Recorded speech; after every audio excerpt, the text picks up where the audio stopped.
Sa atong unang pagbasa, gihisgutan dinhi ang nakita na sulat didto sa langit.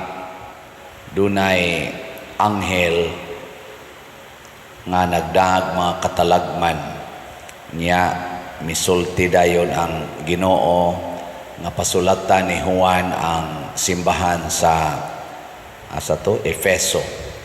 Gidayeg sa Ginoo kay mahadlokon siya sa Ginoo, nagbuhat siya sa matarong kontra niya ang dautan, taas siyag pailob, naganto siya sa mga katalagman.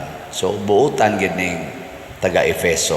Pero gibutang agsumpay apan ang ikasaway ko kanimo mao nga wala ka na mahigugma kanako sama kaniadto. Gusto des Ginoo mga igsoon kana di ay gitawag og makanunayon nga paghigugma nato niya. Bisan pag unsa ta ka kaning kugihan, unsa ta ka mapailubon, unsa ta ka mainantuson, basta dili na gani bunga sa atong paghigugmas Ginoo, mangigi na ang Ginoo ana. Sige, lingi ako no na imong tupad. Ing na permanente kang nahigugmas Ginoo. Permanente. Daghan man kay karon nga mapailobon kaayo tungod sa ilang negosyo. Pailob aron gyud maka income. Nasa na nag-antos aron lang gyud makakwarta. Antos gyud kay para gid nis kwarta. Pero dili na pailob, dili na antos tungod og alang sa paghigugmas Ginoo. Muna di ay gibutang sa atong salmo nga atong tubag niingon, sila nga nakadaog pakanon sa kahoy sa kinabuhi. Say pasabot ani, kinsa may nakadaog, kinsa may gi-consider sa Ginoong nakadaog. Kanabitang mudaog, kasagaran moabot gina siya sa finish line, di ba? Finish line ba? Ang bag nakadaog ka napakastunga-tunga or moabot gina sa katapusan nga gutlo sa duwa sa magbasketball, kinahanglan mahurot gina nimo og duwa ang tibuok oras nya ikaw maoy taas og score. Mao nay ni daog. Sa Ginoo ang mudaog napakanon dayon sa bunga sa kahoy sa kinabuhi. Pasabot bunga dito sa langit. Kay ang tinuod nga bunga sa kahoy sa kinabuhi mao man si Hesus ang gilansang sa kahoy. Ang mukaon tipo niya, iningon mas Hesus kini mao kong lawas kadto rang nakadaog. O kinsa maning nakadaog, kanang dili gyud mag-usab-usab ang iyang paghigugmas Ginoo. Bisan pag magkatuad-tuali ang kalibutan. Sama ni ining buta, kaning buta nga nagpakilimos. Niingon siya, gusto ko makakita pag-usab. Sa ato pa, makakita ni siya sa una. Nituo sa ni siya sa Ginoo. Tingali, tungod sa sakit, naigo siya sa sakit, o nabuta siya.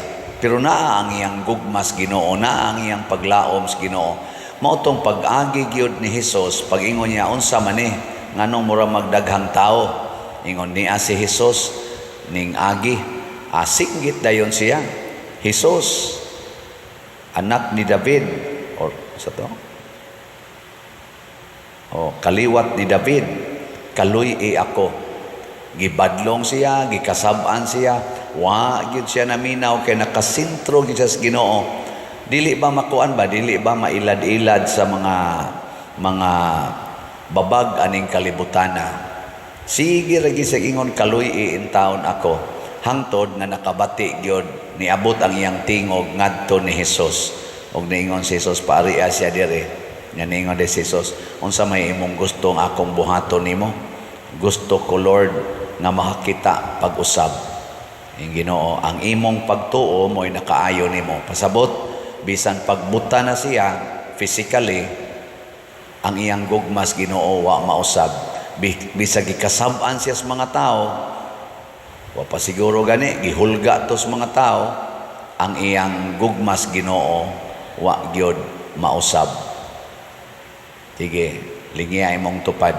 Ingna ikaw kunoy mabuta, mahigugma pa kas Ginoo. Ingna, okay ra nimog mabuta ka.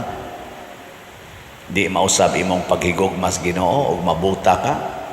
Oy, dali kitang mausab mo imong Ginoo nganong ako may imong gitagaan ani sa kita. Nganong wa man nimong gihatag atong mga adik, katong mga sugarol, katong way simba-simba, nganong ni amanin ako nga nagbinuutan man unta ko unsa may akong saa nimo. Mingon ng Ginoo, nausab na ka. Permanente yun ang atong gugmas Ginoo. Muna ako dinhi, jutay halin, dakog halin sa slat. Permanente yung akong gugmas Ginoo niya kay nituo magyud ko ang Ginoo mo'y nagtudlo nako nga baligyag slat, jutay halin, daghag halin, baligya yun. Niya matud pas Ginoo nako, gamita ang imong birthday karon na ra ba ng Domingo moabot. Ingna sila nga bulahan ang mopalit og usa ka slat kutob karong Domingo. Pasabot 600 pesos. Usa ka slat sa SBF Dag 500, nya usa sad ka slat sa CTUMM 100, 600 tanan. Gilinga imong tupad. Ingna mamalit ha. Mo na inyong birthday gift sa bagagnaw nga pari. Kani bang pari nga nagsigig paligyag slat ba niya og nalipay mo ani hala palit mo usa ka slat karong Domingo kutob. Nindota ka na no hurot siguro ni ato mga slots.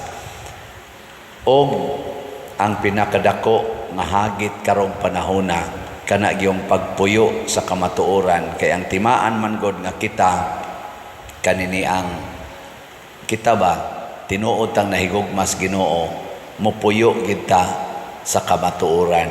Ang buta ni puyo siya sa kamatuoran. Nagpakatinuod gid siya nga siya buta. Nga siya nagpakilimos nangayo.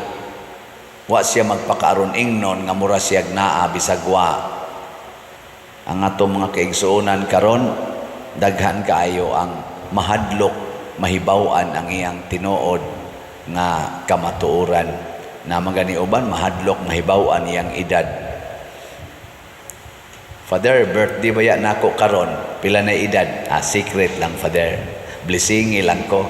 Nako, di ka blessingan. Basta di ka mutugas imong edad. Nga mahadlok mo ka mutugan sa imong edad. Ako, karong Domingo, November 24, o makaabot pa, 61 ako.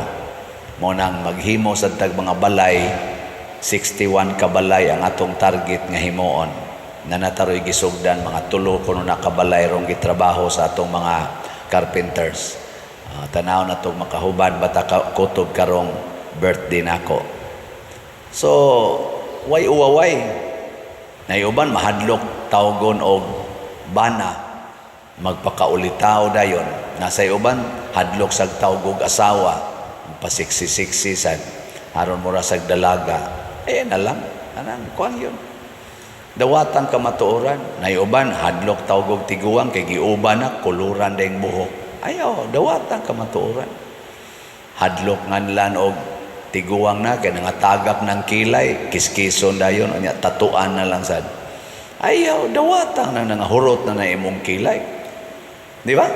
Kanindot ana kamatuoran. Og mauna ang gugma natos Ginoo, ang gugmas kamatuoran. Mabita na si Kristo ningon siya, ako mao ang dalan ang kamatuoran.